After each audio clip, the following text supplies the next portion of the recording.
ચલો બેટા, chapter number પહેલું, ધોરણ 12, લેક્ચર હવે તમારો 45મો લેક્ચર કયો છે બેટા? 45મો. બસ હવે પાઠ પતવા આવ્યો છે ધીરે ધીરે. તો એમાં એમ કીધું છે હવે વિદ્યુત ભારિત સવાલ છે તમારો. કેવો બેટા? વિદ્યુત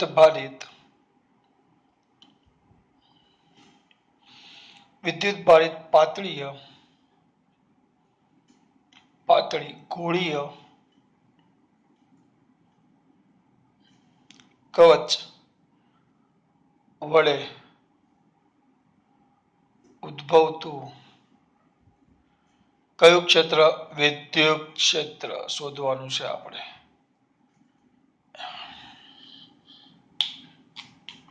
ઉદ્ભવતું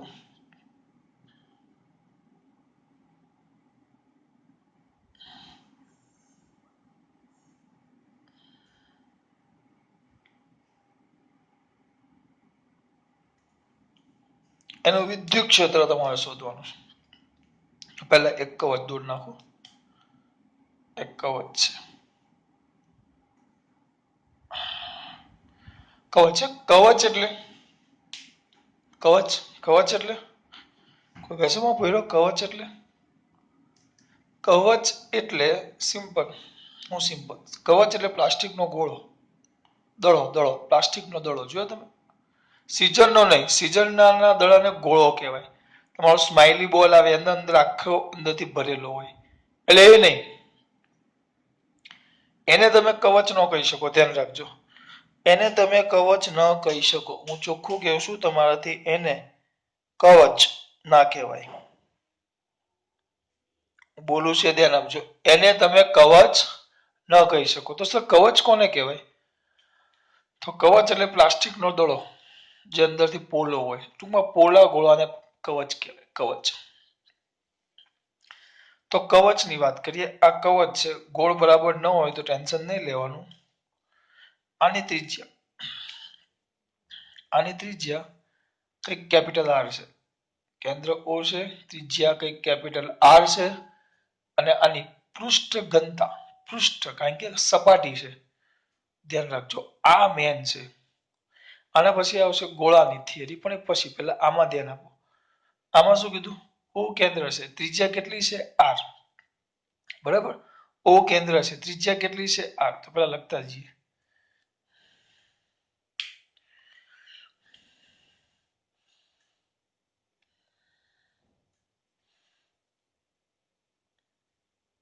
શેમાં દર્શાવ્યા અનુસાર?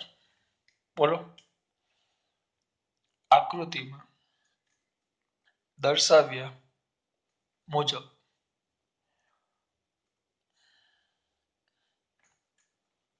એક કેટલું બેટા? આર ત્રિજ્યા વાળો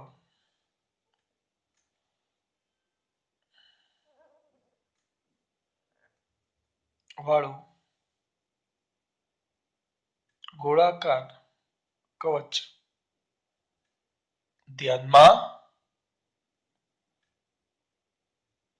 લો, જેની પૃષ્ઠ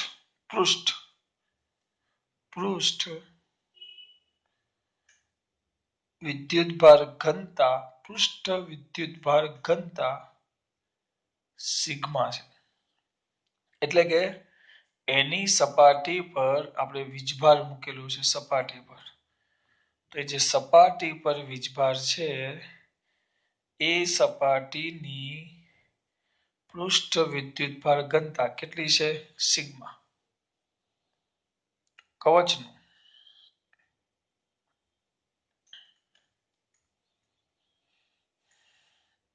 કોનું બેટા? કવચનું ક્ષેત્રફળ, ત્રિજ્યા આર છે, તો કવચનું ક્ષેત્રફળ એ બરાબર શું થશે બેટા? ગોળ છે, વર્તુળ નથી. આમ ગોળ આવે ને, ખાલી આમ ગોળ. તમારી સામે ખાલી સિક્કો હોય તો સિક્કા માટે આવે, રૂપિયાના સિક્કા માટે શું આવે? Pi R square. પણ આ તો ગોળો છે, દેખાય તમને ગોળ, પણ 3D માં વિચારવાનું. તો વર્તુળ હોય વર્તુળ કવચ તો એનું ક્ષેત્રફળ આવે પાઈ R 4 pi capital R square. કવચની પૃષ્ઠ વિદ્યુતભાર ઘનતા મળી ગઈ, કવચનું ક્ષેત્રફળ મળી ગયું, તો કવચ પરનો વિદ્યુતભાર કેટલો થાય? કવચ પરનો વિદ્યુતભાર કેટલો? Q is equal to sigma A. ક્યાંથી લેવાય એમ નહીં કહેતા. કેમ સર આવું બોલો છો? અરે યાર આવી ગયું. Q ઇઝ ઇક્વલ ટુ શું? Sigma A. Sigma A Q sigma ના સિગ્મા એ બરાબર એટલે Q બરાબર એટલે આના પરથી વ્યવસ્થિત લખીએ આપણે therefore Q બરાબર આ સિગ્મા એટલે sigma into 4 pi capital R square. આ તમારું સમીકરણ નંબર 1 થયું.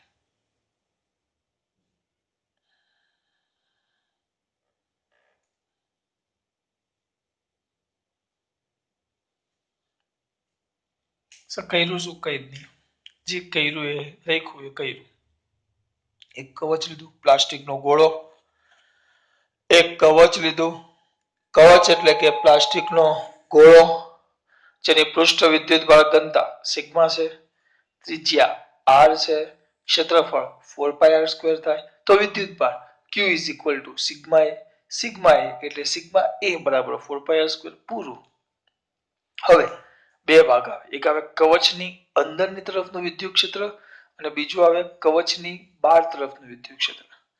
કવચ પહેલો ભાગ એમાં આવે.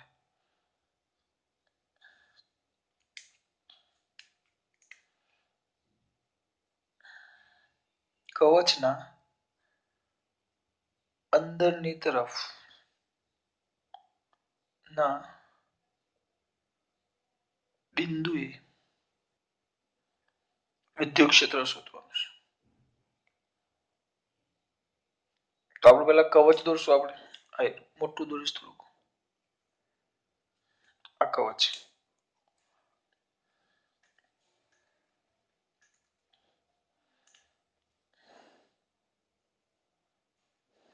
કવચ જેના પર ધન વીજભાર છે. કવચ આવે તો વીજભાર ખાલી સપાટી પર જ હોય ને, કારણ કે અંદરનો ભાગ તો ખાલી છે. આની ત્રિજ્યા કેટલી હતી? Capital R. હવે આપણે એક નાનું અંદરનું બિંદુ લઈએ છીએ જેને હું આર કહી દઉં, કારણ કે મારે અંદરના બિંદુ લેવાનું છે. તો આર લેસ દેન આર એટલે અંદરનું બિંદુ. તો કવચના અંદરના તરફ લ્યો તો આ કેન્દ્ર પાછું O જ, એટલે જે કવચનું કેન્દ્ર હોય, કવચનું કેન્દ્ર એ જ કેન્દ્ર તરીકે લઈ એક આર ત્રિજ્યાનું, કારણ કે આપણે આ બિંદુએ વિદ્યુત ક્ષેત્ર શોધવું હોય તો અનંત લંબાઈના તારમાં પણ આપણે શું કરેલું? આપણે જે બિંદુએ શોધવું હોય એના માટે નળાકાર લીધેલું. સમતલ માટે શું કરેલું? સમતલ માટે કઈ યાદ છે મારા દીકરાઓને? સમતલ માટે આપણે સમઘન લંબઘન લીધેલું. તો આના માટે પણ ગાઉસિયન પૃષ્ઠ લેવું પડે. તો O જ કેન્દ્ર વાળું કેટલી ત્રિજ્યાનું બેટા? એક આર ત્રિજ્યાનું આ રીતે એક આર ત્રિજ્યાનું કયું પૃષ્ઠ લેવું? ગાઉસિયન પૃષ્ઠ.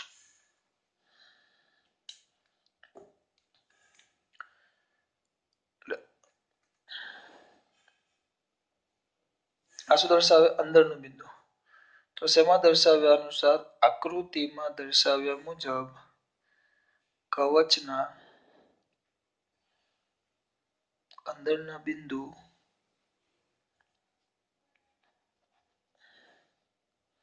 કવચના દર્શાવ્યા મુજબ કેન્દ્ર O થી લખીએ વ્યવસ્થિત. કેન્દ્ર O થી કેટલા? સ્મોલ આર અંતરે આવેલા બિંદુ પાસે, સ્મોલ આર અંતરે આવેલા બિંદુ પાસે કયું ક્ષેત્ર? વિદ્યુત ક્ષેત્ર. શું કરવા માટે બેટા? શોધવા માટે. કેટલો? આર ત્રિજ્યાનો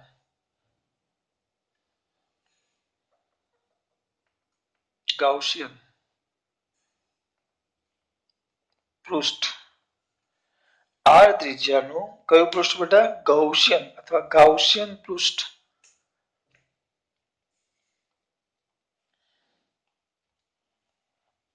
આર ત્રિજ્યાનું ગાઉસિયન પૃષ્ઠ ક્યાં લો ધ્યાનમાં લો જગ્યા વધારે બગડે પૃષ્ઠ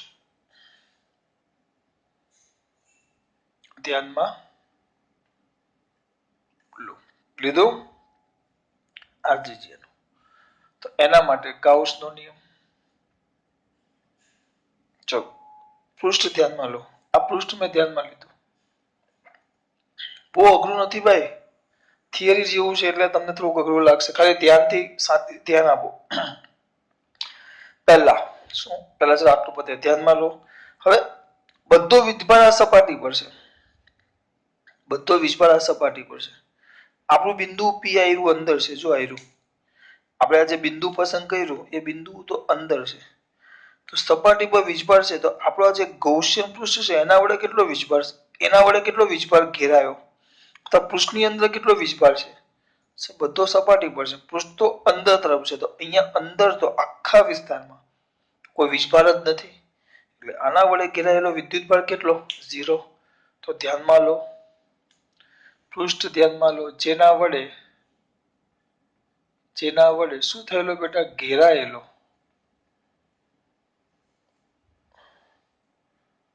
કુલ વિદ્યુતભાર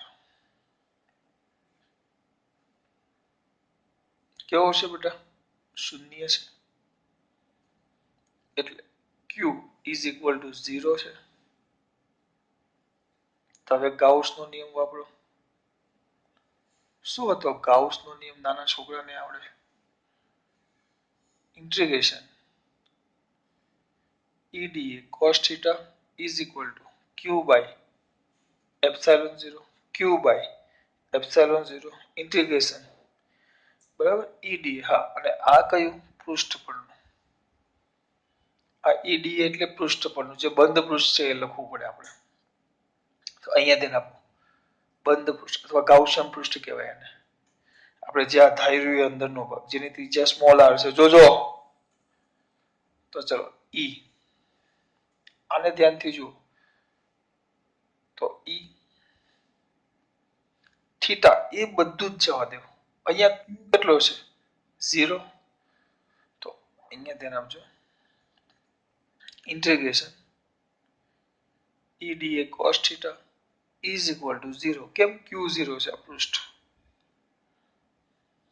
બધું જ 0 છે હવે આ થીટા આનું ક્ષેત્રફળ બીજું બધું જવા દો આ 0 આવ્યું આનો જવાબ 0 DA DA એટલે ક્ષેત્રફળ આજે તમે સપાટી લીધું એનું ક્ષેત્રફળ કદી પણ 0 થાય નહીં થીટા થીટા વિચારો ક્ષેત્રફળ સદિશ તમે અહીંયા દોરશો તો આનો ક્ષેત્રફળ સદિશ ક્યાં જશે 12 અને અહીંયા વિદ્યુત ક્ષેત્ર ક્યાં જશે 12 તો પરિણામી આ પણ 0 ન થતા આમાં એક જ વસ્તુ શક્ય છે કે એની અંદર કોઈ વીજભાર જ નથી એની અંદર કોઈ વીજભાર જ નથી જો વીજભાર ન હોય તો સ્વાભાવિક વસ્તુ છે એની અંદરનું વિદ્યુત ક્ષેત્ર કેટલું થશે 0 એની અંદરનું દેખાવશું ને કયું ક્ષેત્ર વિદ્યુત ક્ષેત્ર કેટલું થશે 0 એની અંદરનું કયું ક્ષેત્ર વિદ્યુત ક્ષેત્ર કેટલું થશે 0 એટલે એનો મતલબ એમ થયો કે અંદરના ભાગમાં વિદ્યુત ક્ષેત્ર 0 હોય ડાયરેક્ટ કયા ભાગમાં બેટા અંદરના ભાગમાં કયું ક્ષેત્ર વિદ્યુત ક્ષેત્ર કેવું હોય દીકરા 0 હવે કયા ભાગમાં જોવાનું છે ડાયરેક્ટ જ બેટા કેમ કારણ કે અંદરના ભાગમાં કોઈ વિદ્યુતભાર જ નથી અંદરના ભાગમાં વિદ્યુતભાર ન હોય તો એના વડે ઉત્પન્ન થતું વિદ્યુત ક્ષેત્ર 0 કારણ કે વિદ્યુત ક્ષેત્ર E is equal to kq by r² આવે એટલે વિદ્યુત ક્ષેત્ર શોધવાની કે બીજી વાત જ ન આવે ચલો હવે પાછું આગળ જોશું આગળ જોતા પહેલા પાછું એકવાર ચેક કરી લઈએ શું પ્રોબ્લેમ છે સામને કોઈ પ્રોબ્લેમ નથી ફરી પાછું સિમ્પલ એક ગોળાકાર કવચ લેવું જેની ત્રિજ્યા કેપિટલ R છે જેની સપાટી પરની પૃષ્ઠ ઘનતા સિગ્મા છે તો પૃષ્ઠની ત્રિજ્યા r છે એટલે ક્ષેત્રફળ થશે 4 pi r² તેના પરનો વિદ્યુતભાર q q is equal to sigma યાદ આવવું જોઈએ q is equal to sigma q is equal to sigma q is equal to sigma q is equal to sigma sigma ના સિગ્મા a બરાબર 4 pi r² અહીંયા અહીંયા સુધી પહોંચી ગયા. હવે આમાં બધા કે બહુ અઘરું, બહુ તંબુરો અઘરું, આમાં છે એવું મને જ ખબર નથી પડતી બેટા. ખાલી આ વર્ણન છે બેટા. હવે આ તો યાદ રાખવું જ પડે બેટા, થિયરીના સૂત્રો મેળવવાના છે. હવે જે કવચ હતું તો કવચના કેન્દ્ર O થી કેટલા અંતરે r અંતર, એટલે કવચનું કેન્દ્ર જે હતું એનાથી સ્મોલ r અંતર, એટલે કવચના ક્યાં, એટલે આ જે કવચ છે ને ક્યાં અંદરની તરફ બિંદુ, આ બિંદુ પાસે વિદ્યુત ક્ષેત્ર શોધવાનું છે. અંદરના ભાગમાં છે તો આના વડે ઘેરાયેલો વિદ્યુતભાર કેટલો, 0. વાર્તા પૂરી. વિદ્યુતભાર 0 એટલે ઉત્પન્ન થતું વિદ્યુત ક્ષેત્ર પણ કેટલું થઈ જાય, 0. ટૂંકમાં કવચની અંદર કવચ હોય, પોલો ગોળો હોય એની અંદર, કારણ કે વિદ્યુતભાર સપાટી પર છે તો અંદરના ભાગમાં વિદ્યુત ક્ષેત્ર કેટલું, 0. વિદ્યુત ક્ષેત્ર કેટલું, 0. વિદ્યુત ક્ષેત્ર કેટલું, 0. હવે આ કયો ભાગ હતો, અંદરનો. હવે આપણે બીજો, ક્યાં, કવચના બહારની તરફના બિંદુએ કયું ક્ષેત્ર, વિદ્યુત ક્ષેત્ર R less than capital R, એટલે બહારનું બિંદુ લેવાનું. જોજો આપણું આ કવચ, એનું કેન્દ્ર O, this is the radius, ત્રિજ્યા R, આ બહુ કવચ છે.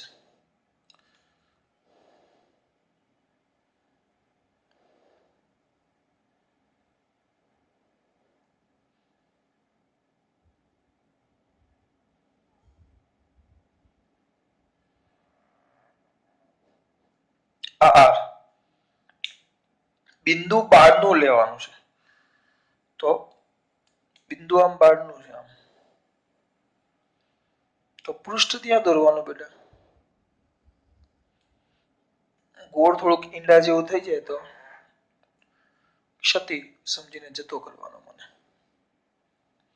અમુક પાસે કે ના સર અમે ઈંડા વાળું ન ભણીએ, શાકાહારી, એ બધું નહીં દીકરા. સાહેબ છું, હું માણસ છું. અમુક કેસ ખરેખર માણસ જ છું બાપ, બહારનું બિંદુ છે. અમુકને પાછો વિશ્વાસ ન આવે, સાહેબ તમે માણસમાં આવો, હા મે બી.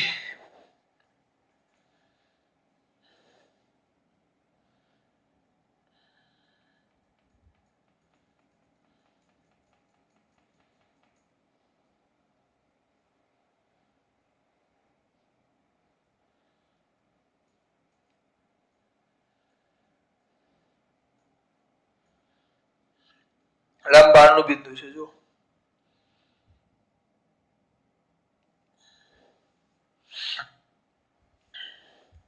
બરાબર. જે પણ અંતર કેટલું છે R.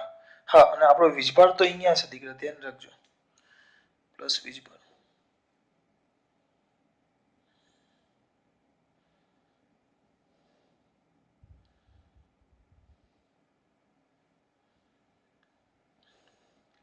તો શેમાં દર્શાવ્યાનું છે, આકૃતિમાં.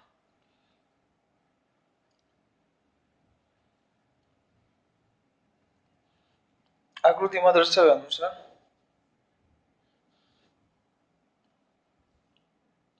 કેન્દ્ર O થી R, કૌંસમાં લખવાનું R મોટા છે R, અંતરે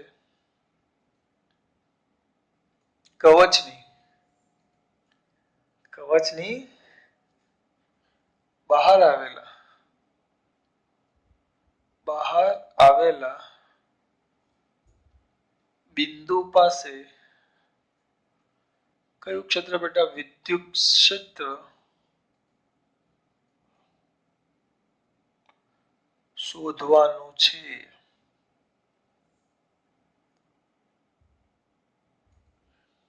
કયું ક્ષેત્ર, વિદ્યુત ક્ષેત્ર. શું કરવાનું છે, શોધવાનું છે. બોલો હવે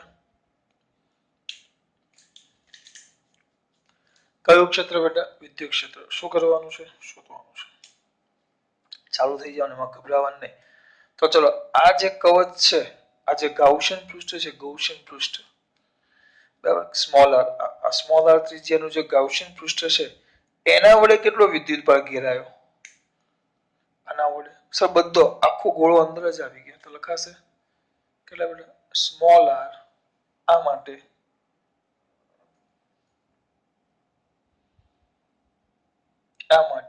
આર ત્રિજ્યાનું ગૌસિયન અથવા ગાઉસિયન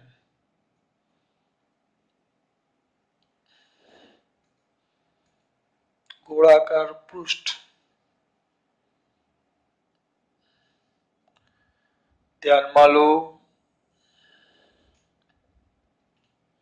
ગોળાકાર પૃષ્ઠ ક્યાં લેવું? ધ્યાનમાં લીધું. ગોળાકાર પૃષ્ઠ ધ્યાનમાં લો જેના વડે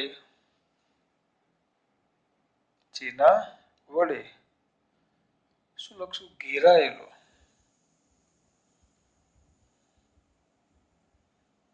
કુલ વિદ્યુતભાર કેટલો છે? ક્યુ છે. આખો જ છે, બધો જ છે. જો આખો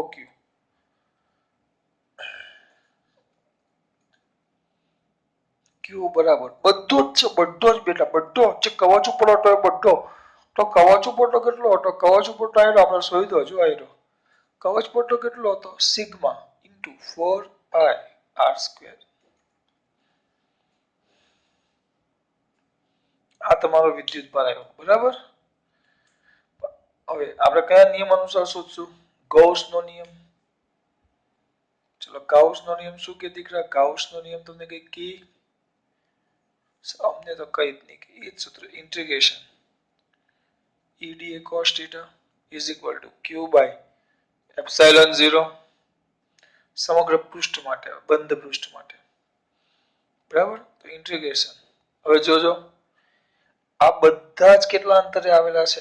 આ દરેક બિંદુ તમે લેશો આર અંતરે જ છે. દરેક બિંદુ એક સરખા અંતરે છે. આ વિદ્યુતભારથી એક સરખા અંતરે છે. એટલે આપણું ઈ કેવું કહેવાશે બેટા? અચળ. અહીંયા આવશે બંધ પૃષ્ઠ ઇન્ટુ ડીએ. આગળ લખી નાખો. આ બંધ પૃષ્ઠ માટે છે. કયા પૃષ્ઠ માટે છે બેટા? બંધ પૃષ્ઠ માટે છે. કયા પૃષ્ઠ માટે છે દીકરા? બંધ પૃષ્ઠ માટે છે. બરાબર. આખી સપાટી માટે બંધ પૃષ્ઠ લખો કે પૃષ્ઠ લખો? આ પૃષ્ઠ માટે. પૃષ્ઠ લખવા ગુજરાતીમાં ન ગમે એસ કરી નાખવાનું. એસ આપણે એવું કરતા એસ સપાટી સરફેસ માટે into cos theta. Cos theta એટલે ઈ અને એ વચ્ચેનો ખૂણો. ચલો ગમે ત્યાં દોરવો પડશે. હવે જો આ આપણી સપાટી છે. આ તૂટક રેખા વડે તો ત્યાં ક્ષેત્રફળ સદિશ તમે દોરો. ક્ષેત્રફળ સદિશ કોઈ પણ અહીંયા કોઈ પણ જગ્યાએ ખંડ લેશો તો સપાટીને લંબ કઈ તરફ આવશે? 12 તરફ. એટલે આમ આવે 12 તરફ આ બાજુ. એટલે આ બાજુ આવે તો આ આપણો ડીએ થઈ ગયો. તો ખીચડા જેવું થઈ ગયું.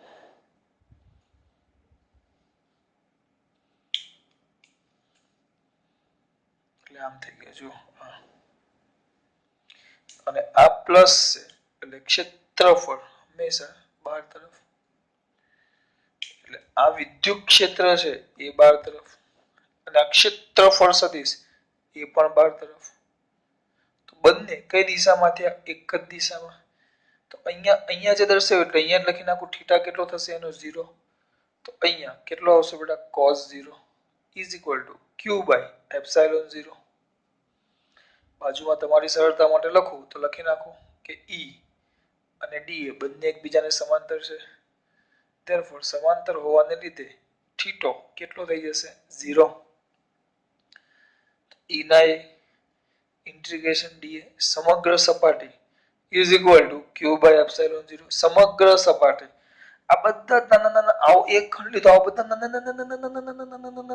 ખંડ લેવાના.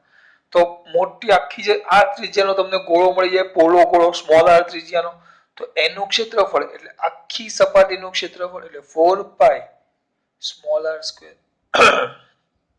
is equal to q by epsilon 0. તો વ્યવસ્થિત લખો તો E is equal to 1 upon 4 pi epsilon 0 q by r square. r square છેદમાં 4 pi ગુણ્યા epsilon 0. પણ 1 upon 4 pi ને તો આપણે k કહેતા. તો E is equal to k small q by r square. કોઈ ઇક્વેશન નંબર જ નથી આપ્યા આપણે. આને કહી દઉં સમીકરણ નંબર 2, અને કહી દઉં 3, અને આ આવ્યું 4. જો તો E બરાબર એવું કે ક્યુ બાય આર સ્ક્વેર. સર આ તો બિંદુવત વીજભારનું જે વિદ્યુત ક્ષેત્ર હતું એના જેવું થઈ ગયું. બિંદુવત વિદ્યુત ભારનું જે વિદ્યુત ક્ષેત્ર હતું એના જેવું થઈ ગયું. સર આ તો થઈ જ ગયું બેટા, મેં ક્યાં ના પાડી, થઈ જ ગયું. હા ભાઈ, એક મિનિટ. બિંદુવત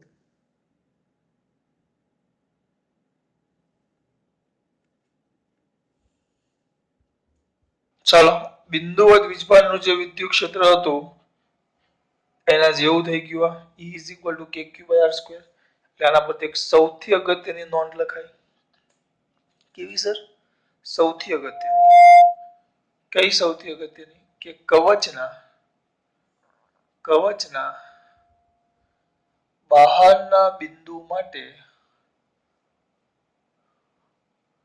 કવચ પોતે બિંદુવત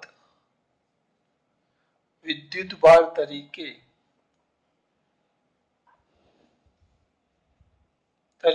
વર્તે છે. એટલે કવચની બહારનું બિંદુ હોય તો કવચને શું લઈ લેવાનું? એક બિંદુવત વીજભાર, એટલે જ સૂત્ર મૂકી દેવાનું કે ક્યુ બાય આર સ્ક્વેર. બરાબર. વળી સમીકરણ 3 માં ક્યુ ની કિંમત મૂકતા સિગ્મા સ્વરૂપમાં કદાચ જોતું હોય તો E બરાબર 1/4 પાઈ એપ્સિલોન 0 ક્યુ શોધેલો છે આપણે, sigma 4 pi capital R square by small r square. તો 4 પાઈ ઉડી જશે તો સૂત્ર આવશે sigma by epsilon 0 capital R square by small r square. આ ડાયરેક્ટ સૂત્ર કોઈક વાર રેર કેસમાં કામ આવે, પણ લખવું સમજાવવું મારા માટે એટલું જ અગત્યનું છે. સમીકરણ નંબર 5.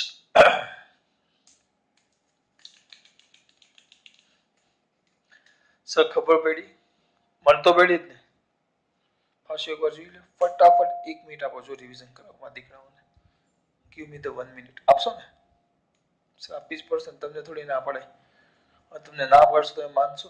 માનું પડે. તમે ખાલી એકવાર ના પાડો તો એમ શું કરું કઈ ખબર નથી પડતી. હા જો ફટાફટ રિવિઝન. જો પહેલા કે રીતે આકૃતિમાં દર્શાવ્યા અનુસાર એક કેટલી ત્રિજ્યાનો બેટા આર ત્રિજ્યાનું શું છે બેટા ગોળીય કવચ છે, જેના પર વિદ્યુત ભાર મૂકેલો છે, જેની પૃષ્ઠ ઘનતા કેટલી છે? સિગ્મા છે. ત્રિજ્યા કેટલી કીધી? આર. તો એનું ક્ષેત્રફળ A બરાબર શું થશે? 4 પાઈ આર કેપિટલ આર સ્ક્વેર. પૃષ્ઠ ઘનતા કેટલી છે? સિગ્મા. તેનો વિદ્યુત ભાર કેટલો? Q is equal to sigma A. Q is equal to sigma A. આપણે અહીંયા એક કામ કરીએ, Q બધા સ્મોલ જ લખ્યો છે, અહીંયા Q સ્મોલ જ કરી નાખીએ.